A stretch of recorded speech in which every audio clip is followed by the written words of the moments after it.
मित्रों प्रणाम। मैं आपका साथी, आपका आचार्य, आपके बीच एक बार फिर प्रस्तुत हुआ हूँ अपने कहानियों के भंडार में से एक नई कहानी लेकर अपने इस YouTube के चैनल पर, जिसके कार्यक्रम का नाम है कुछ अनसुनी अनकही कहानियाँ। आज मित्रों मैं जो आपको कथा बताने जा रहा हूँ, उस कथा का संबंध भगवान शिव से है, भगवान भोलेनाथ से है। तो उनकी कथा मैं आपके सामने प्रस्तुत करूंगा, लेकिन फिर वही काम जो मैं हमेशा करता आया हूं। अभी सबसे पहले चलते हैं अपने गुरुदेव के चरणों की मानसिक यात्रा पर। आप भी और मैं भी ध्यान करते हैं गुरुदेव के चरणों का।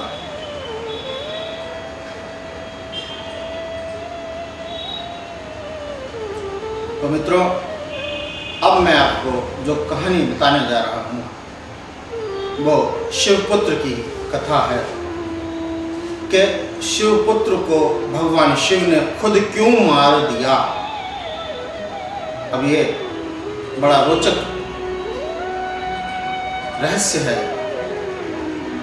एक बार में आदमी समझ नहीं पाएगा। अगर आप कहेंगे कि भगवान शिव ने अपने पुत्र की स्वयं हत्या कर दी, तो लोग सोचेंगे अरे ये क्या बात कह रहे हैं, लेकिन ये बिल्कुल सत्य है। इसके लिए मैं आपको पूरा वृत्तांत आगे का बताता हूँ।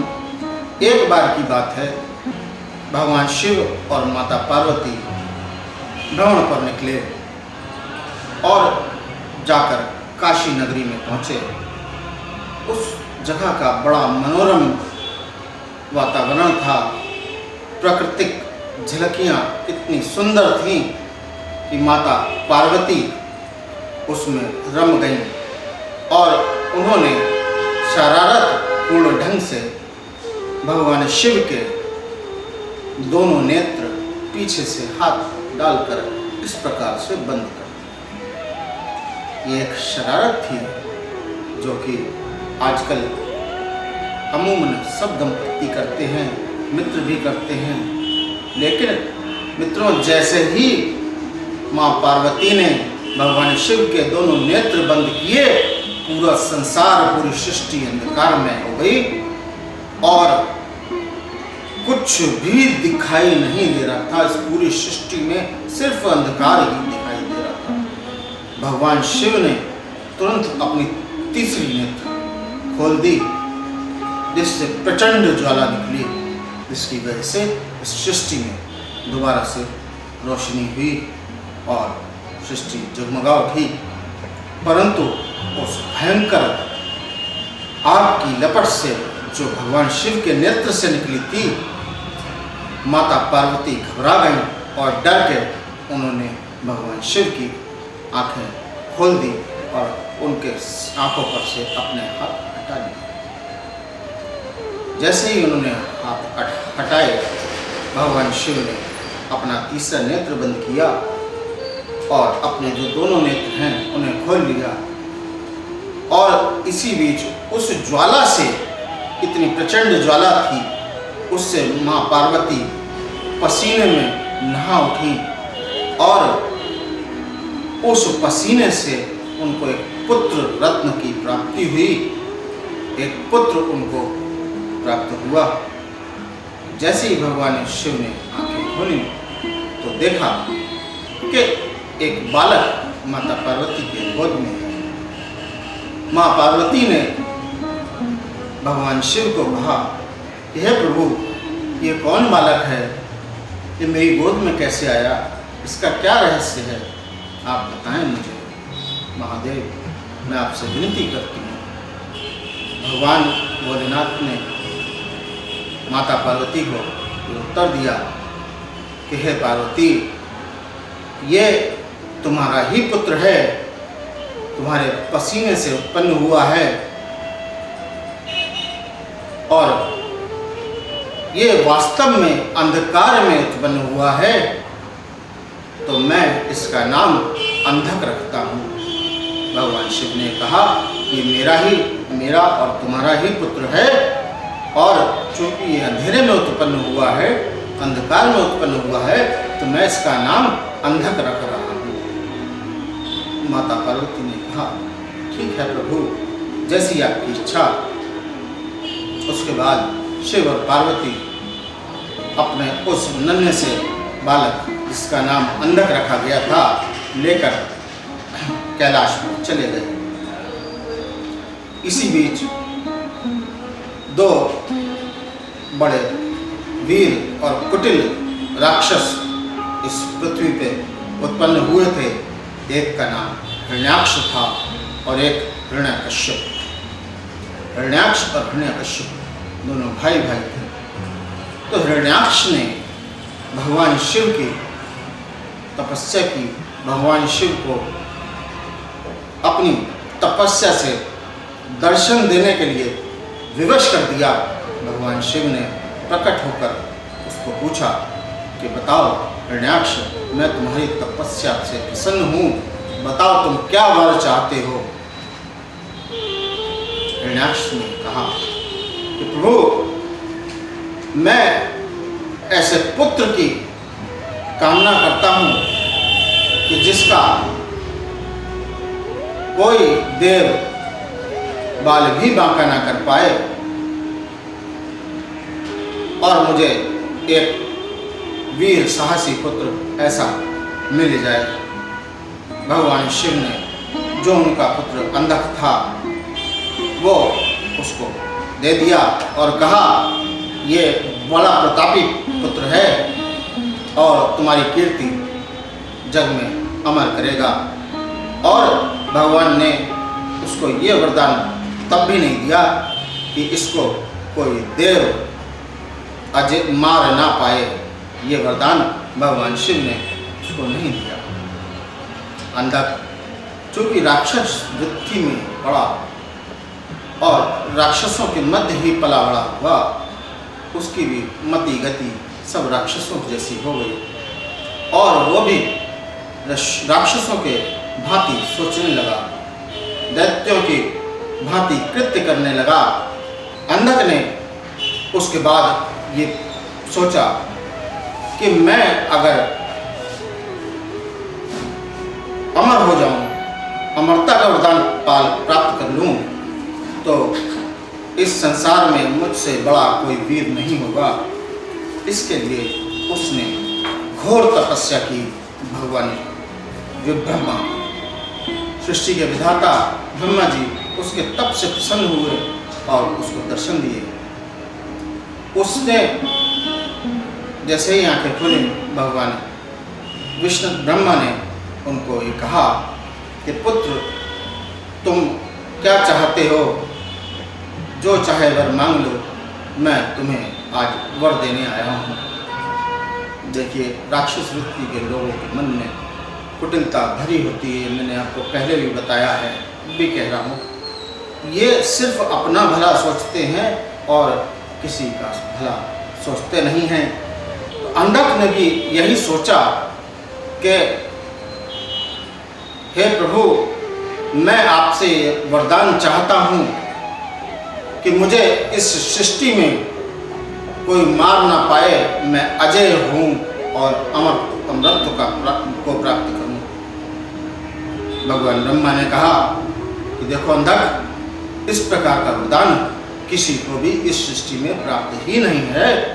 जो उत्पन्न हुआ है उसका नाश होना, उसका नष्ट होना एक स्वाभाविक प्रक्रिया है।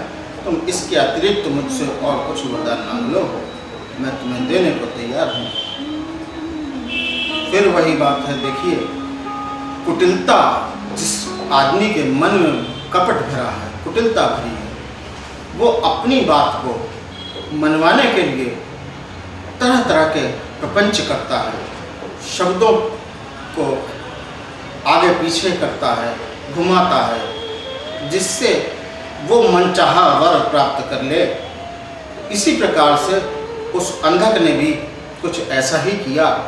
उसने भगवान जो विधाता हैं सृष्टि के, ब्रह्मा जी, उनसे वर मांगा कि प्रभु, मुझे ये वर दे दीजिए कि मेरी मृत्यु तभी हो पाए यदि मैं अपनी माता के ऊपर वासना भरी दृष्टि डालूं, या मेरी निगाह में मेरी माता वासना की मूर्ति बन जाए, मेरी निगाह में उसी दिन मेरी मृत्यु संभव हो पाए, उसी वक्त मुझे कोई मार पाए, अन्यथा मुझे कोई न मार पाए।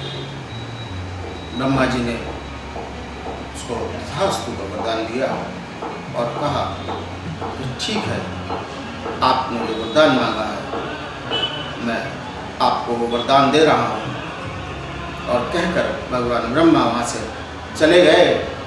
अब तो दोस्तों अंधक को ये असीम विश्वास हो गया था कि अब मुझे सृष्टि में कोई मार ही नहीं सकता, क्योंकि अंधक ये जानता था कि मेरी तो कोई माँ ही नहीं है, मैं तो माँ से पैदा ही नहीं हुआ हूँ, मुझे माँ ने उत्पन्न ही नहीं किया, तो मैं माँ पर क्या वासना की निगाह डालूंगा और क्या मेरा अंत होगा।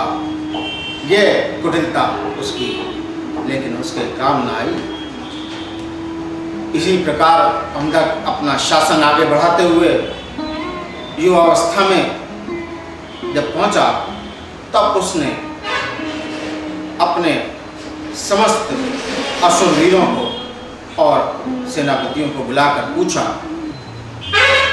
कि हे वीरों, इस संसार में ऐसी कौन सी स्त्री है जो सबसे सुंदर है? मैं उसका वर्ण करना चाहता हूँ, मैं उससे विवाह करना चाहता हूँ। देखिए, ये भगवान के बारे में कहा गया है कि जाको प्रभु दारुण दुख देई, ताकि मत पहले हर ले। भगवान के बारे में, भगवान राम के लिए तुलसीदास जी ने लिखा है कि जाको प्रभु दारुण दुख देई, ताकि मत पर पहले हर ले।